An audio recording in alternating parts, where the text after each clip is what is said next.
The next subject I wanted to talk about was actually Marvel's Spider-Man, which, last time we talked about it, which wasn't even that long ago, I made it very clear I am not the fondest of this series. I'm going to level with you. I saw bits and pieces of that one too, and while I didn't hate it, I didn't love it either.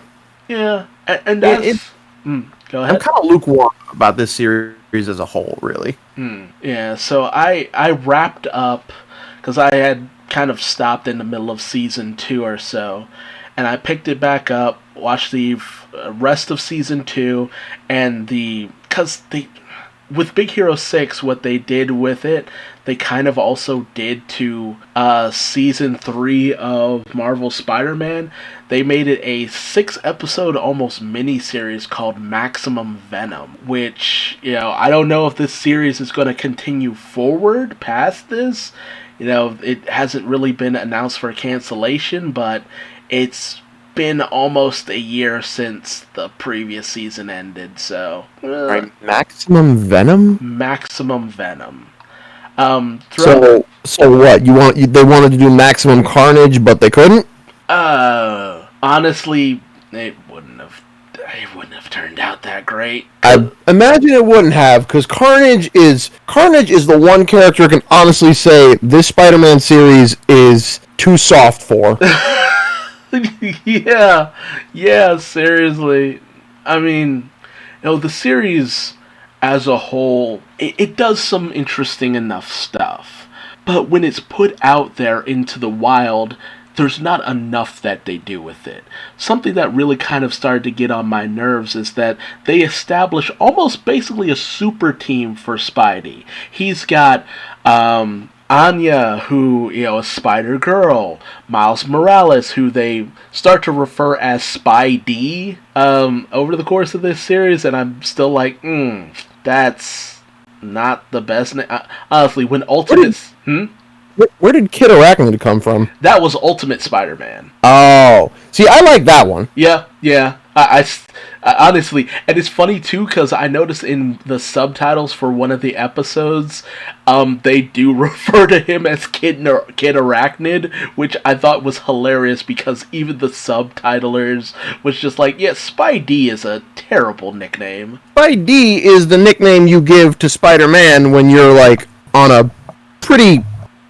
on a named basis, more or less. Yeah. If you're on a first name basis with Spider-Man, you can call him Spidey, but, I imagine they made Miles more or less Peter's sidekick, because Peter had more experience and he was teaching Miles, how to be Spider-Man, I assume.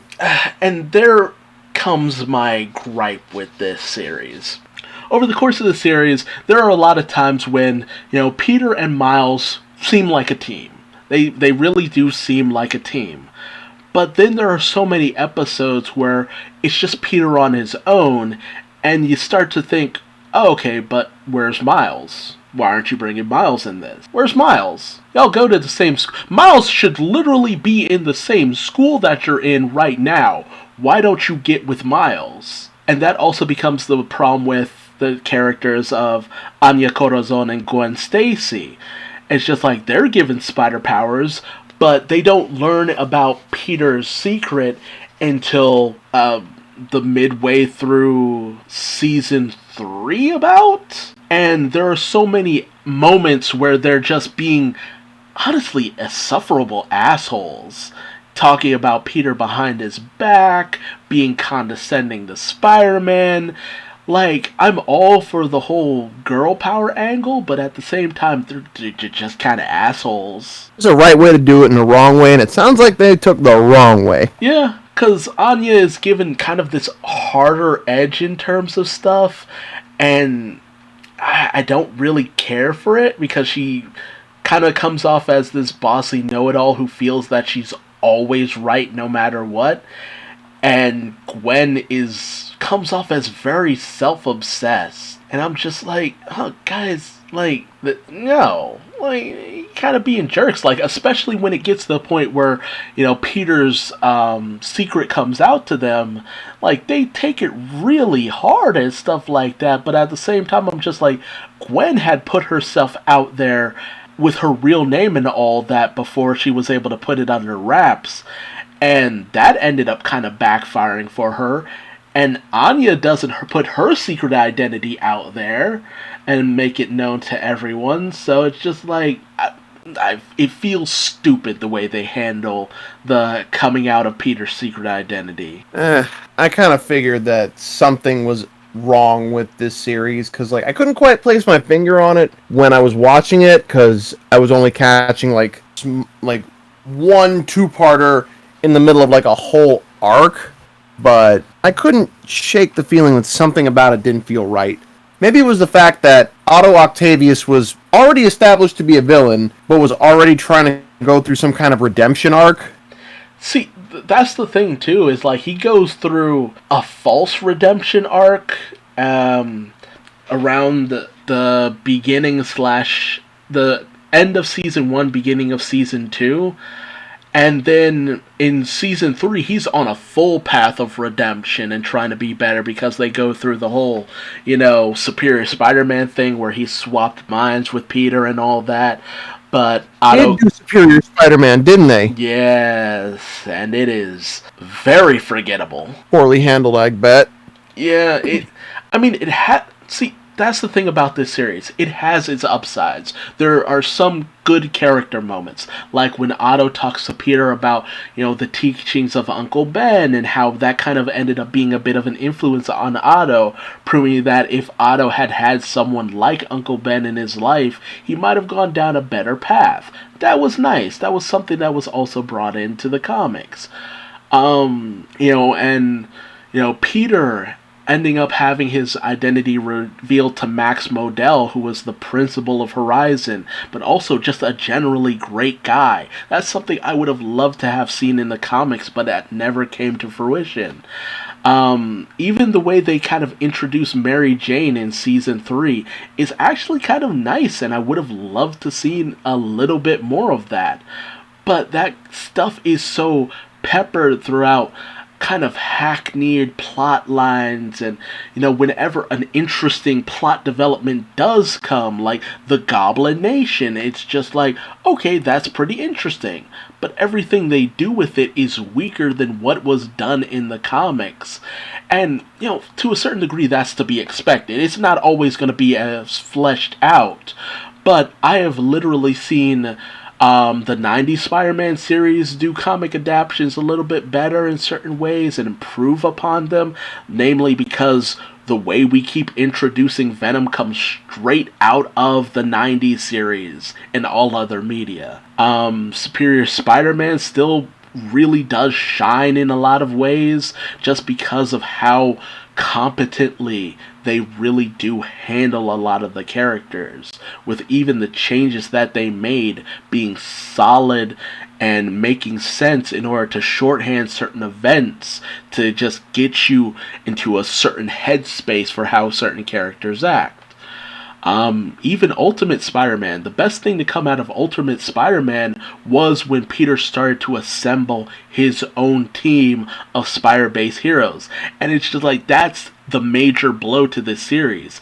It does something that Ultimate Spider-Man had already done actually very well. And when I'm praising Ultimate Spider-Man over something else, you've done something wrong. Yeah. Honestly, when you make Ultimate Spider-Man look good, you have royally screwed the pooch. Yeah. Just royally. I will say this much. From what little I caught from the series, I happen to notice that I think they were really, really trying to make like a Disney version of Spider-Man. Like, Disney in the sense of how they want everyone to see them, but handling Spider-Man. So when I said earlier that this series was too soft to do Maximum Carnage, I meant it. Like, this series would not even be close to be allowed to even think about bringing in a character like Carnage or any of the other characters that, get that extreme. Yeah. Because, even the 90s show brought in Carnage, and while Carnage probably was watered down compared to how he was in the comics, they still made him genuinely terrifying and a genuine threat. One that was so bad that even Venom had to join forces with Spider-Man in order to defeat him. which is usually the case when it comes to Carnage. Well, see, that's the funny thing about Ultimate Spider-Man 2 is they also brought in Carnage for a 3-part event called the Symbiote Saga, where, and also, various different arcs and storylines where you saw Mary Jane taken over by Carnage and become known as the Carnage Queen, and creates this wave of symbiotes across the city of New York that everyone has to team up in order to take down. And it's just like, this already sounds like a better plotline than what they did in season 3 of Spider-Man, the newer Spider-Man, because they literally bring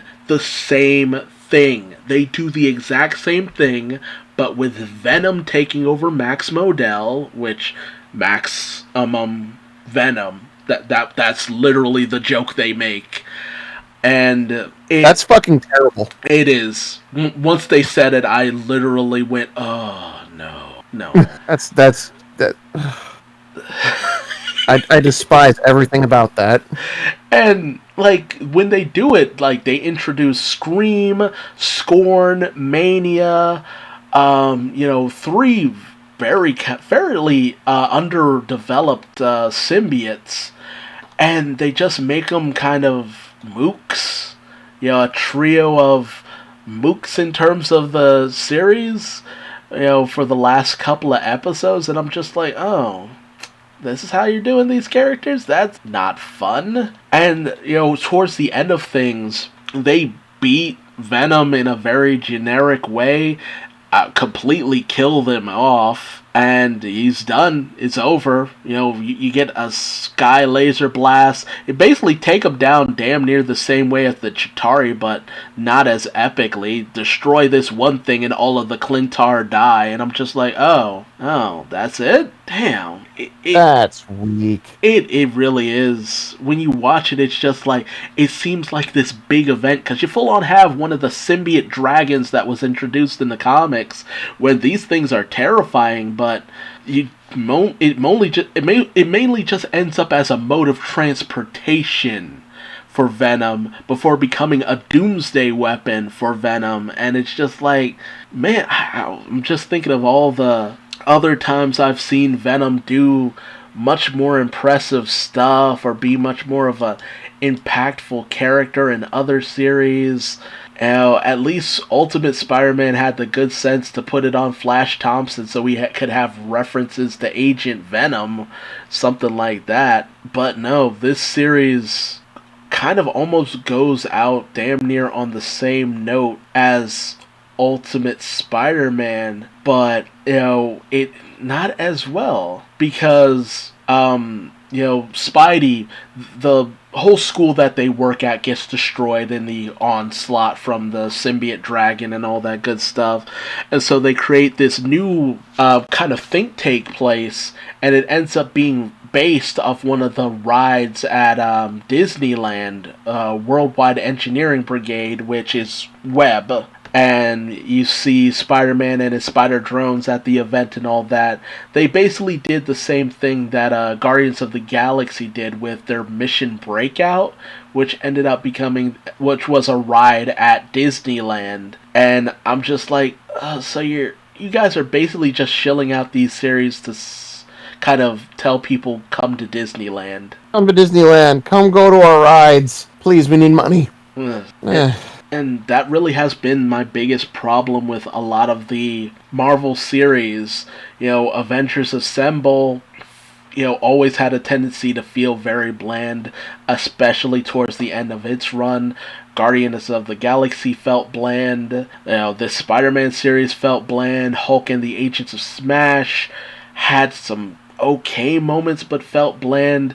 It's just like everything that has come from Disney Marvel has felt drained of any form of creativity and life. And, come on, guys. You have this IP, you're doing pretty great things in terms of the movies. Why can't you seem to get the series down right? Because, and I think anyone can agree with me, Disney really, really likes to talk down to its target audience. Its target audience usually being children. I mean, when it comes to Marvel, I feel like they have to put a lot of strict stipulations here. It's just like characters are not allowed to die. We can't get too violent. Any reference or allusion to blood is just not allowed.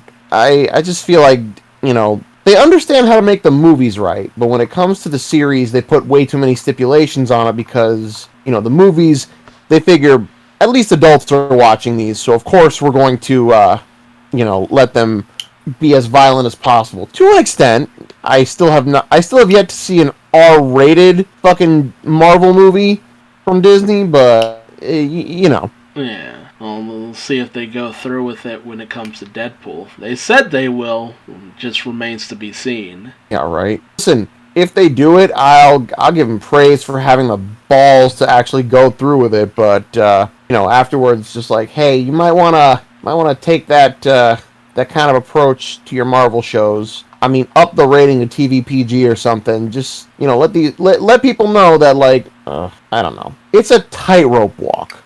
Yeah. Because if you really want to capture the proper essence of a character, you have to be willing to cross a few lines. But if you don't want to show people being killed, you don't necessarily have to. Yeah, I mean, we've seen other Marvel series work their way around this in the past. Other Marvel animated series, it's been done.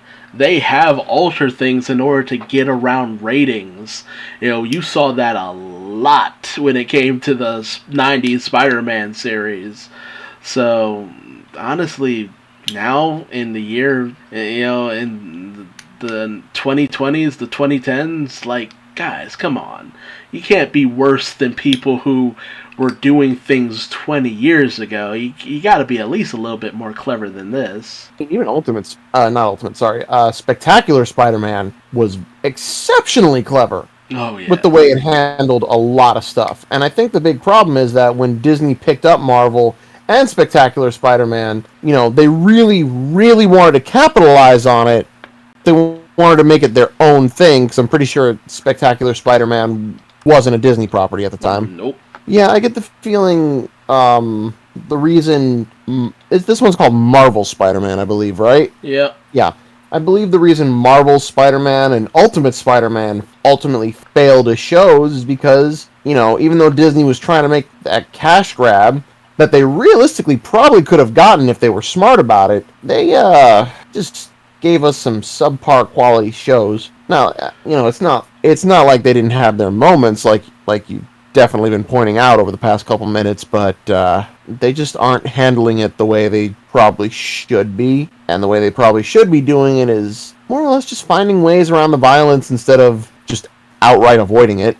Yeah. There was another Marvel thing that I think this one came out in 2019. It was the next generation of Avengers. You had America Chavez, Miss Marvel, the Indian girl who could actually shapeshift. Oh, that was Marvel Rising. That was a series of movies that they had put out. Oddly enough, in the kind of same animation style as all the other Marvel stuff they've been putting out lately. That's why I thought it was a TV show. Yeah. That's honestly why I thought it was a TV show. They had a 3-part special on this shit. I liked the concept, but I did not like the execution, because it had that same problem that Marvel Spider-Man had. It felt very bland and forgettable, and like they were really trying to tiptoe around what probably would have helped these series a bit more, which is more action, more exciting action, better usage of the character's abilities. I mean, for fuck's sake, you had the unbeatable Squirrel Girl!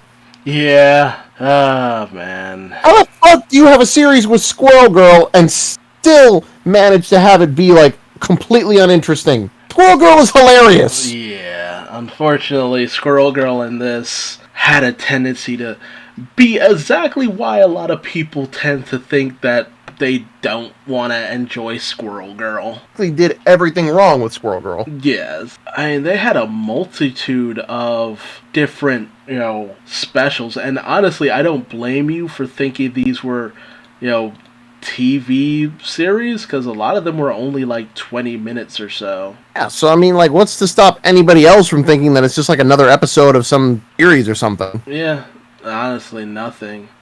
I wanted to enjoy it a lot more than I did because, it was the first time you were really seeing Kamala Khan in something. First time you were really seeing Squirrel Girl, take more of a center stage, and like you said, America Chavez. Like, these are characters who really were only just now getting a good amount of attention. Hell, even Ghost Spider, aka Gwen Stacy, was finally getting like a bit of a time to shine. Riri Williams was introduced for the first time in animation. Like, it was a good time to really flesh out these characters and do something interesting with them and tell good stories. But yet, no, there was really nothing that interesting about any of these things. Hell, there was a reason why a lot of these were exclusively introduced on the Marvel HQ YouTube channel. Never heard of it. Yeah, like, you could just straight up go there and watch these episodes, these specials in full. Like, they're free. They're just out there. Well, that'd be great if these specials had any semblance of quality behind them. No. Like, they're just so skippable, it's insane. I remember watching the Marvel Rising fucking special and just thinking, I want to care about these characters. They all seem really cool, but for whatever reason, I'm just not getting that emotional connection. I think that ultimately boils down to the writing. They, like, the thing is, with characters like these, you can touch on some real issues that we're experiencing today, but because Disney's trying to be, like, impartial, quote-unquote, for this kind of stuff, just make it seem like everyone's, fine as they are. It's not hitting right. Yeah, there's just this level of blandness that I can't take, because they do adapt storylines that I remember reading about in the comics, like a few storylines, and especially with the Inhumans and stuff like that. But Disney's just watering so much of this down and making it seem so bland and uninteresting. A lot of the characters don't really vibe as well as I wish they did. Like, I keep coming back because I want to just enjoy this, but at the same time I just end up coming away from it like, yeah, that was a thing, I watched it, and now it's over. Wish I hadn't watched it. Yeah, I don't hate it that much, but at the same time I'm just like, this will be forgotten. It'll be forgotten in a few years. Treat it like it never existed.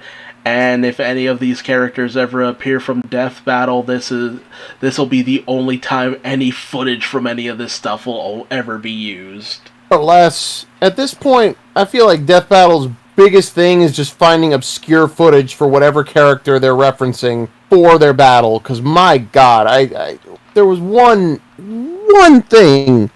battle a while ago where it showed footage from a show that I've never seen, even though it's in regards to a character that I actually really enjoy. I can't tell you which one it is at the point because I don't remember, but I just remember most of the footage came from a series I had never even seen, probably because it was deeply forgettable. Yeah, I don't know, man. Like, the newest Spider-Man and just Marvel property that's coming out is one that's called Spidey and His Amazing Friends. It's straight up on Nick Jr. It's, instead of Spidey hanging around with Firestar and Iceman, it's, little kid Spidey, little kid Miles, and little kid, Spider-Gwen or Ghost Spider, just, having fun, saving the world, doing fun stuff. And I'm just like, this actually feels like it has at least more personality than anything else they've put out. I ended up more interested in this than anything else they've put out for Disney Marvel within, like, the past 10 years. Yeah, it seems like after Earth's Mightiest Heroes, most of the effort for any Marvel animated shows kind of went out the window. It just became like a cookie cutter formula. Yeah, that really is about it.